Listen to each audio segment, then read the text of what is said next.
கத்ததாமே துடைத்திடுவார். கண்ணீர் யாவையுமே மிக அன்புடனே கத்ததாமே துடைத்திடுவார். நாம் மகிமைப்படுவதாக. இந்த வேளையிலே இந்த அருமையான தாயாரை குறித்து அவர் வாழ்ந்த நல்வாழ்வை குறித்தும் அவருடைய ஆவிக்குரிய அனுபவத்தை குறித்தும் கர்த்தருடைய நாமத்தின் மகிமைக்காகவும் மற்றவருடைய பக்திவத்தை விதமாகவும் முதலாவது குடும்பத்தார் சாட்சி சொல்வார்கள்.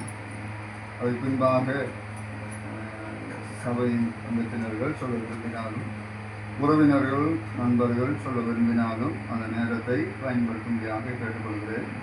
முதலாவது குடும்ப உறுப்பினர்கள் இந்த நேரத்தை எடுத்துக்கொள்வார்கள்.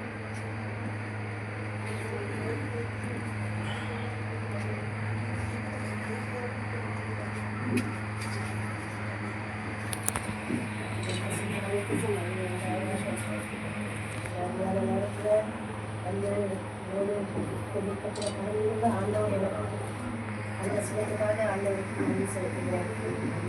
என் வீட்டில் வந்து நாங்கள் வந்து ரொம்ப அன்பாக நேசிப்பாங்க.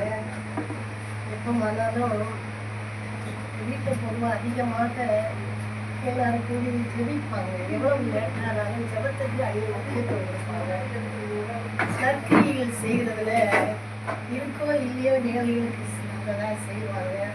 கிடைக்கிற நேரங்களில் கூட்டத்துக்கு முக்கியத்துவம் கொடுப்பாங்க. அந்த இடத்துல அவங்க வந்தாங்க பிற்பாடு அவங்க வைக்க முடியலை. அவங்களுக்கு உடல்நிலை சரியில்லாத காரணமாக அவங்க வந்து ஆராதனைக்கு போக முடியாமல் படுக்கையில் ஆகிட்டாங்க. ரொம்ப விலகினப்பட்டதுக்கும் உடல்நிலை சரியில்லாமல் அவங்க வந்து பார்க்கவும் முடியலை.